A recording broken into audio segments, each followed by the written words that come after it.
le ministre des Affaires étrangères et de la coopération internationale du Mali, Abdoulaye Diop, que je n'ai pas besoin de vous présenter et à qui je voudrais tout de suite donner la parole. Monsieur le ministre. Oui.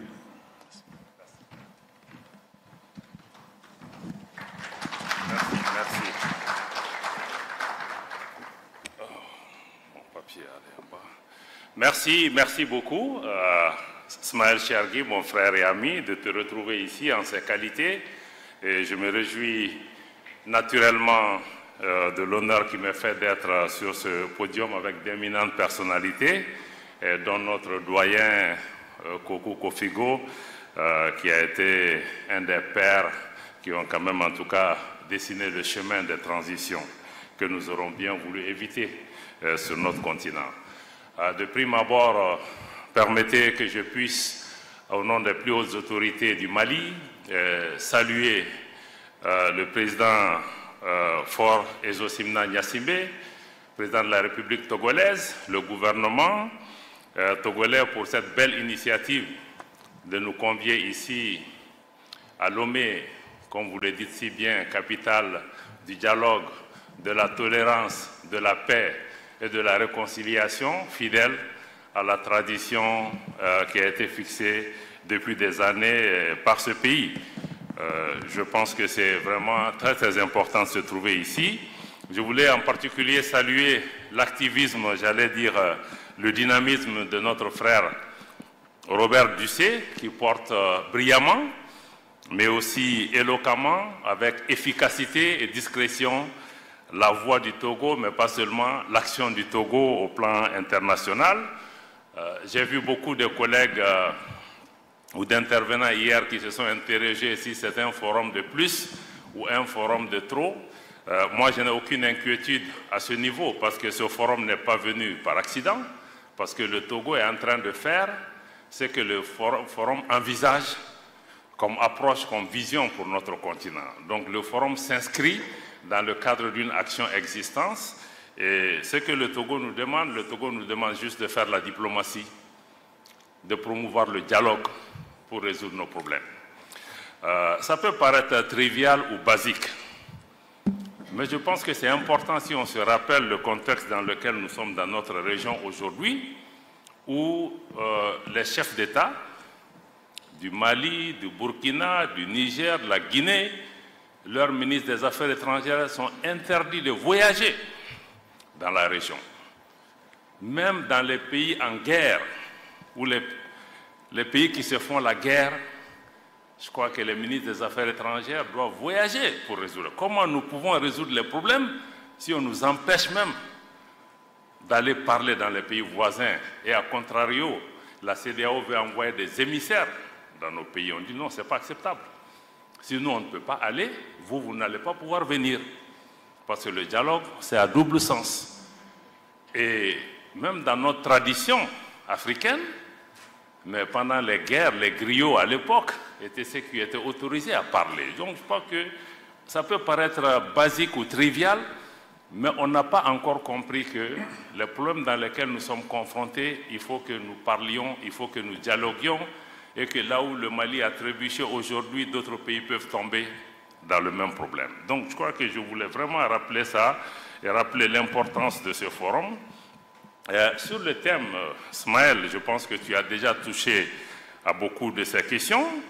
Quel peut être le rôle des organisations régionales pour pouvoir accompagner les transitions? Je crois que ça veut dire qu'on a déjà un grand défi si nos organisations n'arrivent même pas à organiser le dialogue, n'arrivent même pas à nous parler, n'arrivent pas à jouer leur propre rôle pour pouvoir vraiment souder le monde. Mais moi, j'allais même dire que quel peut être le rôle des organisations régionales pour éviter même qu'on ait les transitions ou les changements anticonstitutionnels? Parce que c'est ça, on est en train de traiter la maladie, on n'est pas en train d'agir sur les symptômes. Et par rapport à cela, je veux mettre 2 points d'entrée de jeu. C'est d'abord pour dire que le multilatéralisme, il faut le comprendre, reste et a un rôle important et essentiel à jouer dans la recherche de la paix aussi dans la recherche de la sécurité. Le deuxième élément, c'est de comprendre que pour nous tous, l'intégration régionale, la coopération régionale demeure aussi des moyens essentiels pour renforcer la solidarité entre nos pays, parce que la façon dont nos organisations agissent aujourd'hui, ce n'est pas dans le sens de la solidarité. D'ailleurs, elles sont même dans certains cas en train de tuer la solidarité. Donc, nous devons continuer à transformer nos organisations pour qu'elles deviennent de véritables organisations des peuples pour continuer à promouvoir non seulement la solidarité, la paix, mais aussi la prospérité. Parce que quand je vois le nombre de jeunes gens qu'on a aujourd'hui dans cette salle et tous ceux qui sont dehors, ce qu'ils attendent de nous, c'est qu'on leur apporte des réponses.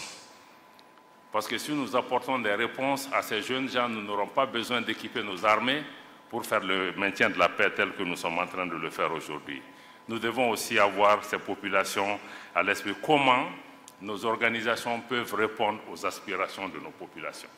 Je pense que tant qu'on n'a pas répondu à cette question, elles ne pourront pas être utiles pour ce qui concerne les processus de transition.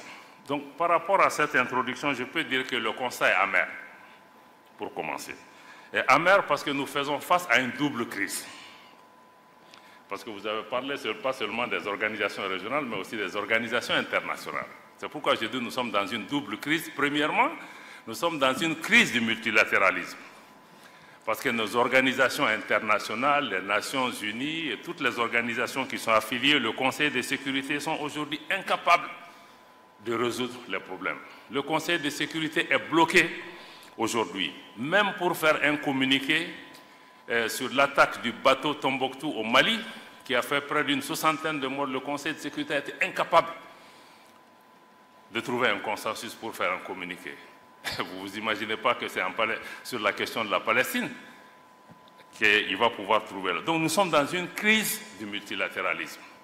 Et ce multilatéralisme n'a pas permis de répondre aux défis, par exemple, du Mali, où nous sommes face au terrorisme. On nous propose une opération de maintien de la paix dans une zone où il n'y a pas de paix à maintenir. Pendant 10 ans, on a entretenu la menace. Mais elle n'était pas adaptée. Au Sahel, c'est pareil. La situation en Ukraine, la situation en Palestine, comme je l'ai indiqué, dans tous ces cas, comme Chergui l'a indiqué, nous sommes dans une crise de la gouvernance mondiale qu'il faut revoir pour qu'elle soit plus représentative, plus démocratique, plus juste, plus équitable. Parce qu'on ne peut pas aujourd'hui demander au pays d'avoir la démocratie en interne et que les relations internationales ne soient pas elles-mêmes démocratiques et qu'un groupe réduit, un club de pays puisse diriger le monde en laissant la majorité des forces économiques, sociales, politiques qui ont émergé aujourd'hui. La situation géopolitique mondiale s'est totalement transformée, mais cette réalité n'est pas reflétée. C'est pourquoi le système multilatéral aujourd'hui, qui nous accuse, nous, régime en transition, de ne pas être légitime, mais ce système même n'est pas légitime, parce qu'il ne reflète pas la réalité géopolitique mondiale. Donc nous sommes dans cette crise, mais par rapport à ça aussi, je voudrais avoir un son un peu différent. Parce que beaucoup disent, oui, il faut que l'Afrique soit au Conseil de sécurité, il faut que l'Afrique soit mieux représentée. Ce qui est vrai. Ce qui est vrai, nous constituons 55 pays. Mais moi, je veux mettre l'accent sur le fait que l'Afrique ne doit pas être là en nombre, mais en qualité, en substance. Parce que si nous avons une Afrique qui vient pour être traînée par d'autres puissances, être une chair à canon qui est répartie entre les puissances, non. Si l'Afrique vient, quelle est sa valeur? Quelle voie différente elle apporte? Parce que nous, dans le cas du Mali, on a vu beaucoup de pays africains au Conseil de sécurité ne nous soutiennent pas. Ils n'apportent même pas une approche différente. Ils votent avec nos ennemis, souvent. Donc je pense que s'il y a une Afrique qui doit avoir la place, il faut que ça soit vraiment une voie différente, mais aussi une voie de plus. Si l'Afrique n'apporte pas son identité dans la gestion des affaires mondiales, je pense que ça ne sert à rien d'être content que l'Afrique est autour de la table, mais elle est autour de la table pour faire quoi?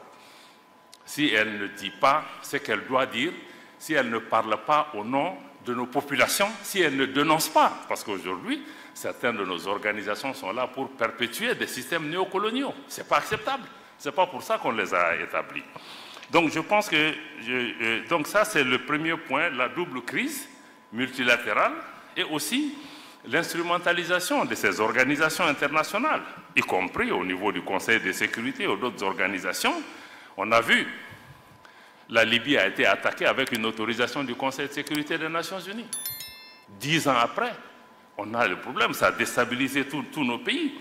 Donc souvent, on se demande si ces organisations même ne sont pas là pour maintenir, entretenir la menace, pour justifier leur existence et voiler leur inefficacité souvent. Et aussi, tout le monde a dénoncé ici depuis la politique de 2 poids 2 mesures enlève la crédibilité à ces organisations. Quand on parle aujourd'hui des droits de l'homme, bon, c'est devenu une religion. C'est devenu une religion. Quand il y a un petit problème qui se passe au Mali, on dit oui, il faut appeler la Cour pénale internationale. Mais en Palestine, ce qui est en train de se passer, ce n'est pas le droit de l'homme. Où est la Cour pénale internationale? Où sont ces donneurs de leçons? Où sont ces pays qui se disent champions des droits de l'homme, qui eux-mêmes soutiennent ce qui est en train de se passer? Je peux donner d'autres exemples par rapport aux droits de l'homme. Est-ce que c'est ça le droit de l'homme? La politique de 2 poids 2 mesures. Si je suis ami avec quelqu'un, je ferme les yeux. Non. Donc ce ne sont pas les principes. Ça enlève le truc. Même la démocratie. On nous accuse des 1000 noms d'Israël, mais en réalité, ceux qui prétendent promouvoir la démocratie, ce n'est pas la démocratie qui est en question, ce n'est même pas l'intérêt de nos pays. C'est leurs propres intérêts. Parce que quand vous voyez que quand la démocratie ou les institutions sont menacées dans le pays, en fonction du fait que ce pays est avec moi ou n'est pas avec moi, ou les nouveaux gouvernements sont avec moi, je me prononce. Est-ce que c'est ça la démocratie? Donc nous-mêmes, nous devons pouvoir vraiment prendre ces questions. Donc je voulais dire que le système multilatéral, sur cette partie de la double crise, est incohérente et inconséquente par rapport aux réponses à nos questions. Maintenant, la deuxième partie de la double crise, c'est maintenant la crise de nos organisations régionales. Ce qui est vraiment le point sur lequel je voudrais pouvoir inviter la réflexion. Je pense que Chergui a beaucoup parlé de cette question. Naturellement, aucun de nous n'est satisfait. Nous, régime en transition, ni les autres, par rapport à la réponse qui est apportée à cette question. La première chose, c'est de mettre l'accent sur l'incapacité de nos organisations à anticiper, à prévenir et à agir en amont. Ismaël a touché sur la question. On dit early warning, early warning. Non, ce n'est pas early warning. Tout ce qui s'est passé au Mali, au Niger, au Burkina, en Guinée, mais on a vu venir, on n'a pas besoin d'être savant. Qu'est-ce qui a manqué? Mais il n'a rien fait, il n'y a pas eu d'action. Et parce que dans nos pays, bon, on est très prompt à agir quand des gens prennent le pouvoir par des coups d'État ou autres. Mais qu'est-ce qu'on fait des présidents qui sont assis et qui posent des actes qui créent la tension dans leur pays, qui manipulent les constitutions, qui manipulent les organes judiciaires, qui créent l'instabilité dans leur pays, qui empêchent aux gens d'être candidats à des élections, etc. Qu'est-ce qu'on en fait? On regarde.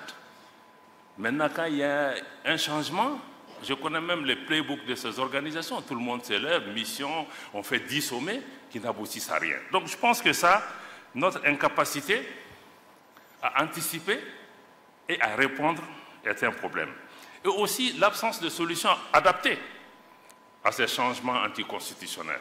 Parce qu'on a l'impression que, comme les anglophones le disent, one size fits all. Quand il y a un problème au Mali, quand il y a un problème au Gabon, quand il y a un problème au Tchad ou ailleurs, on a la même solution. On a le même remède pour toutes les solutions. Est-ce qu'on peut être un peu plus créatif, que ce forum nous aide aussi à avoir du recul, à se dire que oui, chaque situation est peut-être différente. Les pays, le Mali, le Niger, le Burkina font face à une situation sécuritaire extrêmement compliquée, extrêmement difficile, et où des pays ont perdu 40 à 50% de leur territoire face à l'insécurité. Mais qu'est-ce que ces organisations ont fait pendant ce temps? Le ministre, le général Toumba en a parlé ce matin. On n'a vu personne. La CEDEAO elle-même et même l'Union africaine, ils ont sous-traité cette responsabilité aux Nations Unies qui elles-mêmes n'étaient pas capables de répondre à cette question. Aujourd'hui, le Mali, le Burkina ou le Niger dépendent 25% de leurs ressources propres pour faire face à la lutte contre le terrorisme. Parce que, au Mali en particulier, l'exemple que je connais, les changements de pouvoir auquel on a assisté, c'est surtout l'exaspération, la frustration de la population face à l'incapacité des pouvoirs politiques à répondre à cette situation. Donc si la CEDEAO et les autres organisations veulent aider, ils doivent d'abord fixer ce problème. On ne peut pas venir dire aux gens seulement organiser des élections ABCD. Même pour les élections, pour qu'elles soient inclusives, il faut que l'État soit présent sur l'ensemble de son territoire. Donc je pense que ça, il faut vraiment des solutions adaptées à chaque situation. Il faut aussi comprendre que la peur ne peut pas constituer une politique. Je sais que dans beaucoup de pays, les gens ont peur qu'il y ait contagion des coups d'État. Est-ce que cette peur a empêché que les choses se passent? Donc au-delà de la peur, moi je crois qu'il faut qu'on soit pragmatique. Comme le cas du Niger, on l'a indiqué. Ce qui s'est passé, il ne faut pas être devin, mais il faut engager les gens, il faut parler avec les gens pour trouver des solutions. Donc je pense qu'il faut vraiment ce pragmatisme-là qui est nécessaire. J'ai déjà parlé de l'absence de solidarité, mais aussi nos organisations doivent fondamentalement changer de logiciel. Il faut comprendre des pays comme le Mali, nous avons souscrit à toutes ces organisations. Nous savons que dans ces organisations, quand il y a un coup d'État, il y a changement anticonstitutionnel, les règles s'appliquent. Et les règles qui sont là, c'est la suspension des instances de ces organisations, conférence des chefs d'État, conseil des ministres, etc. Mais ce n'est pas l'ostracisme et l'exclusion. C'est pourquoi l'OME est importante par rapport à ça. Parce que dans certains cas, non seulement les pays sont sanctionnés, mais sont punis. Pas seulement punis, pas seulement les dirigeants, mais on punit toute une population, sans punition collective. Parce qu'on cherche le président, on cherche telle ou telle chose. Est-ce que le peuple nigérien mérite qu'on lui coupe l'électricité, l'eau, la nourriture, les médicaments? Par rapport à ce qu'est-ce qu'elle a à voir dedans? Donc moi je crois que vraiment... Et le plus grand problème aussi, c'est que... non, on va même au-delà de ça. On envisage une intervention militaire. C'est pourquoi le Mali, le Burkina, on a mis le pied tout de suite. Pour dire que si on attaque le Niger, parce que ce n'est pas la démocratie qu'on cherche à promouvoir, on cherche à avancer l'agenda d'une ancienne puissance coloniale qui a perdu pied et qui utilise nos organisations pour revenir. Ce n'est pas acceptable. Et nos organisations ne doivent pas constituer une menace pour nous et nos populations. Quand je vois la CEDEAO, je vois l'Union africaine, je vois la BCEAO, ça doit me rassurer. Mais aujourd'hui, ces organisations nous font peur à nos populations, constituent des menaces dans certains cas. Donc ça, c'est extrêmement important qu'il faut qu'elles changent leur logiciel pour sortir du mode punition-sanction, parce que si la sanction marchait, le Burkina a basculé quand le Mali était sous sanction. Le Niger a basculé, donc quelque part on doit s'arrêter comprendre, est-ce que le tout sanction, tout punition, ça marche? Et même la punition aussi a des conséquences durables, parce qu'aujourd'hui, parce qu'on ferme les frontières, on fait tout ce qu'il faut, mais ce ne sont même les fermetures des frontières, nos populations, ça brise l'élan de solidarité de nos pays. Donc il faut vraiment que nous comprenions ça. Deuxièmement, je vais insister sur le fait que quand nous sommes dans des organisations, mais les organisations sont bâties sur des traités, sur des textes auxquels nous avons librement consenti, y compris en abandonnant notre souveraineté. Mais dans beaucoup de ces organisations, à la CEDEAO, à l'UEMOA, les textes ne sont pas respectés. La fermeture des frontières, la mise sous embargo des pays n'est dans aucun texte de la CEDEAO. Je défie qui que ce soit de me sortir dans un texte de la CEDEAO où on a prévu la fermeture de frontières, de me sortir un texte du traité de l'UEMOA où on a prévu d'exclure un pays pour des considérations politiques, de me sortir le truc de le statut 4 de la Banque centrale des États de l'Afrique de l'Ouest interdit à la banque de recevoir des ordres des pouvoirs politiques pour pouvoir agir. Pourtant on ferme nos banques centrales. Donc, comment vous pouvez exiger l'état de droit au sein des pays et ne pas appliquer l'état de droit dans les organisations? Je crois que ça décrédibilise les organisations. Je vois que Chergui commence à bouger, peut-être que je dépasse mon temps. Donc, on est dans un paradoxe à ce niveau. Et l'autre question, je ne pourrais pas finir sans mettre l'accent aussi sur l'instrumentalisation de nos organisations. Je pense que j'ai parlé de ça plusieurs fois. On se comprend très bien. Ce n'est pas normal que les gens viennent parce qu'ils financent nos organisations pour pouvoir dicter leur agenda et utiliser notre organisation par rapport à leurs propres objectifs. J'ai expliqué à certains qu'au sommet de l'Union africaine, l'Union européenne, par exemple, on ne nous voit pas. Mais pourquoi d'autres veulent venir dans nos débats, nous? On peut avoir un partenariat, mais dans le cadre du... Donc, nos organisations sont instrumentalisées. Cette instrumentalisation conduit à la politique de 2 poids, 2 mesures, parce qu'on ne définit plus les choses en fonction de nos propres paramètres, mais parce que, bon, les autorités françaises sont contre le Mali. Ah, il faut les suivre parce que, bon, tel pays a une attitude bienséante. Donc, je crois que ça pose un problème de crédibilité de nos organisations. Le G5 Sahel, c'est la même chose. Notre frère Era, Maman Sidikou, il était secrétaire exécutif du G5 Sahel. Le Mali est un pays fondateur du G5 Sahel. La France, qui n'est pas membre du G5 Sahel, dicte sa loi. Moi, je paye ma contribution. Un autre pays vient dire que le Mali ne peut pas assumer la présidence du G5 Sahel. Comme le disent nos amis ivoiriens, on est où là? Donc ça, ce sont des problèmes. Ce n'est pas qu'on imagine, mais c'est réel. Donc ceci nous amène à nous interroger sur la crédibilité. Aujourd'hui, la jeunesse africaine, j'ai entendu beaucoup de gens, nos populations se posent comment ces organisations sont perçues. Moi, je suis certain que ces puissances qui jouent ce jeu, leur objectif même, c'est de décrédibiliser nos organisations. Quand ils disent « ouais, on est derrière la CEDEAO » et vous prenez le micro souvent pour prédire, on a vu des ministres français, ou même le chef de l'État, prédire les conclusions des sommets de la CEDEAO sans qu'aucun responsable de l'organisation les rappelle à l'ordre. Donc, je pense que c'est ça. Bon, donc, je pense que par rapport à tout ça, qu'il y aura définitivement un impact sur l'intégration, la solidarité africaine si on ne prend pas des mesures.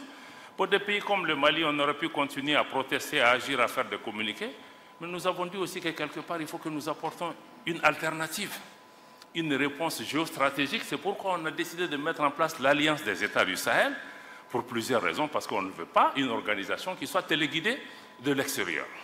Deux, c'est que nous avons décidé que nous finançons cette organisation. Si vous voyez la charte, elle n'a pas prévu que nous recevons de l'argent de qui que ce soit. Pour être très clair. Donc, s'il y a des réponses sécuritaires, ça doit être des réponses sécuritaires à la hauteur de nos moyens. Et les moyens, nous en avons. Nous ne sommes pas aussi pauvres que ça, parce que c'est la géopolitique qui crée cette pauvreté et l'entretien. Donc, nous voulons aussi proposer une nouvelle approche de la solidarité et de l'intégration régionale. Chaque pays a une voix, pratiquement un droit de veto par rapport à tout ce qui se décide. Nous voulons aussi travailler pas seulement sur les questions sécuritaires à travers cette alliance militaire, mais aussi travailler sur les questions de développement, y compris les questions monétaires qui sont tabous aujourd'hui. Nous allons toucher à toutes les questions, comment notre organisation peut répondre aux attentes des populations du Liptako-Gourma. Ce qui est important aussi dans cette organisation, c'est qu'il y a une volonté populaire. Les populations, il y a une symbiose entre nos populations qui soutiennent cette initiative. Donc ça me semble être important. Donc en conclusion, et pour terminer, je pense que pour que nos organisations soient crédibles, il faut qu'elles soient elles-mêmes capables d'apporter les changements qui sont attendus par les populations. En premier lieu, il faut d'abord qu'elles remplissent leur vocation première, qui est de réaliser la solidarité africaine, l'intégration africaine. Et 60 ans après les indépendances, aucun de nous ne peut être fier du résultat de nos organisations en termes d'intégration. Aujourd'hui, si on ne prend que la libre circulation des personnes et des biens, les non-africains circulent plus librement en Afrique que nous-mêmes. Je ne parle pas des infrastructures, je ne parle pas d'autre chose.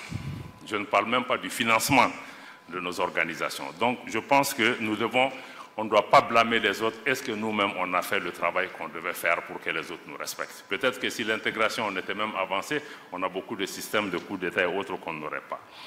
Donc, je pense qu'il faut renforcer la solidarité. Mais il faut surtout des organisations où un leadership africain est affirmé et assumé.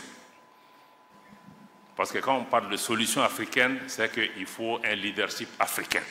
Et le leadership africain, c'est qu'il faut que les autres nous respectent. Il faut qu'on impose une respectabilité aux autres pays. Ce n'est pas parce que vous êtes des grands pays, vous êtes ceci, cela, que vous allez pouvoir venir. L'Afrique, ce n'est pas un pays. C'est 55 pays. C'est des populations avec une tradition, une culture millénaire, avec leur fierté. Donc je pense que nos organisations doivent pouvoir se ressaisir. Chacun de nous dans nos organisations, travaillons à faire de nos organisations des peuples et non des organisations d'État ou de chefs d'État ou de groupes. Je pense que tant que nous n'allons pas dans cette direction, nous aurons toujours des problèmes parce que nos populations ne sont pas impliquées, que souvent même les chefs d'État et nos leaders n'arrivent pas à tenir face à cette ingérence extérieure. C'est ce que je voulais partager avec vous en restant à l'écoute pour les questions qui peuvent venir, mais je crois qu'il faut que nous-mêmes nous posions les bonnes questions, mais tout ce dans quoi nous sommes les premiers responsables. Merci.